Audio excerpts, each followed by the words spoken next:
Pernah kepikiran nggak sih, kenapa ya tempat yang suci yang seharusnya damai malah dijaga sama sosok-sosok monster yang kelihatannya serem banget? Nah, yuk kita coba bongkar misteri para penjaga di gerbang Candi Bumi Ayu ini. Oke, kita mulai dari sini ya. Coba lihat deh wajah ini. Ini namanya Kala, salah satu penjaga di kompleks Candi Kuno Bumi Ayu di Sumatera Selatan. Lihat matanya yang melotot, mulutnya yang terbuka lebar. Ini jelas bukan cuma hiasan biasa kan? Dia ini penjaga di barisan paling depan. Nah, ini nih yang bikin penasaran.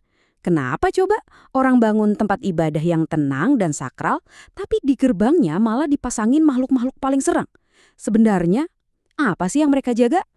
Ternyata jawabannya itu ada di konsep benteng spiritual. Jadi gini, candi-candi kuno itu nggak cuma dianggap sebagai bangunan biasa. Mereka itu semacam mikrokosmos, miniatur dunia suci. Dan karena suci, ya butuh perlindungan dari dunia luar. Dan disinilah kata kuncinya muncul, apotropaik. Ini istilah keren buat benda atau simbol yang fungsinya itu untuk menolak bala atau kesialan. Jadi, monster-monster ini bukan simbol kejahatan ya, justru sebaliknya, mereka ini semacam sistem keamanan spiritual yang dirancang buat nangkal kejahatan. Jadi, intinya begini, para penjaga ini tugasnya menciptakan semacam batas tak kasat mata.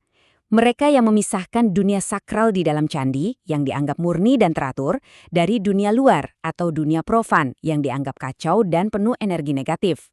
Oke, sekarang yuk kita coba masuk. Seolah-olah kita lagi jalan-jalan di candi ini. Dan kita kenalan satu-satu sama para penjaganya. Nanti bakal kelihatan kok kalau sistem pertahanannya ini benar-benar terstruktur dan berlapis-lapis. Nah, di lapisan paling luar kita ketemu sama dua rapala. Walaupun yang kita lihat ini tinggal sisa kepalanya aja, coba perhatikan ekspresinya. Garang banget kan? Mereka ini benar-benar penjaga gerbang secara harfiah. Jadi, dua rapala itu sosok raksasa penjaga pintu. Biasanya sih mereka ada sepasang, bawa senjata kayak gada gitu, dan mukanya sengaja dibuat seram. Tujuannya bukan buat nakut-nakutin pengunjung ya, tapi buat mengintimidasi roh-roh jahat. Mereka ini filter pertama lah. Oke, setelah lolos dari dua rapala, kita sampai di ambang pintu bangunan utama. Dan di sini ada penjaga lain, Makara. Ini bukan hewan biasa loh, ini adalah makhluk mitologi campuran yang dianggap kuat banget. Makara ini perannya unik banget, ada dua fungsi sekaligus. Karena dia simbol air, dia seolah-olah mencuci atau menyucikan setiap pengunjung yang lewat. Kerennya lagi, di beberapa candi kayak Bumi Ayu ini, dia juga berfungsi sebagai jaladwara atau pancuran air suci. Jadi dia ini penjaga sekaligus alat pemurni. Komplit! Dan tepat di atas pintu masuk, yang seakan-akan natap kita dari atas, ada penjaga terakhir dan tertinggi. Kala. Posisinya strategis banget. Wajahnya itu jadi hal terakhir yang kita lihat sebelum masuk ke ruang paling sakral. Semacam pengawas final gitu. Kala ini bukan sembarang sosok loh. Dia itu simbol waktu itu sendiri. Kekuatan kosmik yang bisa menciptakan dan sekaligus melahap segalanya. Dan karena dia putra Dewa Shiva, kehadirannya itu jadi pernyataan kekuatan yang dahsyat. Jadi, dengan masang dia di atas pintu, pesannya jelas banget buat energi negatif manapun. Awas, jangan berani-berani masuk. Jadi kebayang ya prosesnya, ini tuh kayak perjalanan yang ada tahapannya. Pertama, kita ditantang sama dua rapala. Terus, kita disucikan sama Makara, baru deh diizinkan masuk di bawah pengawasan Kala. Setiap langkah itu semacam filter, buat mastiin cuma niat yang murni yang bisa sampai ke pusat kesucian.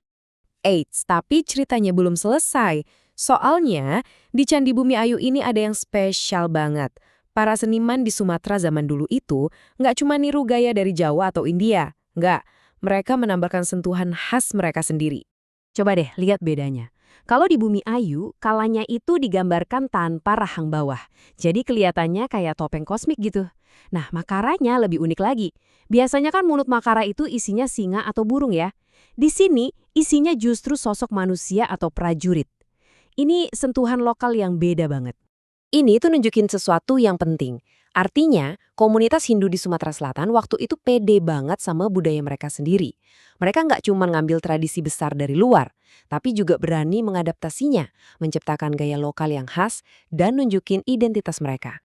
Oke, jadi setelah kita ngelewatin semua lapisan perlindungan simbolis ini, pertanyaannya, apa sih sebenarnya yang mereka lindungin sampai segitunya?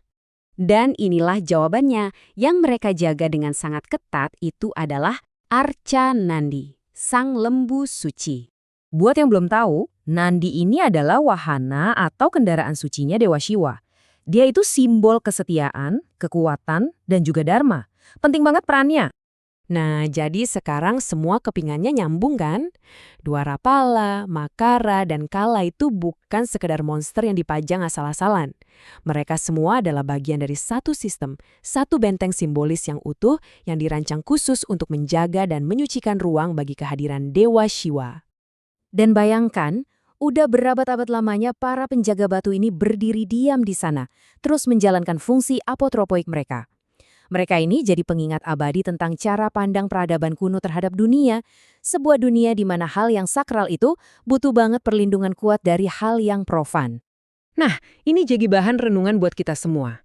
Kalau dulu orang membangun sistem perlindungan simbolis yang serumit ini buat tempat-tempat suci mereka, kira-kira apa ya atau mungkin siapa penjaga simbolis kita di zaman sekarang? Penjaga yang melindungi tempat, ide, atau nilai-nilai yang paling kita anggap sakral hari ini?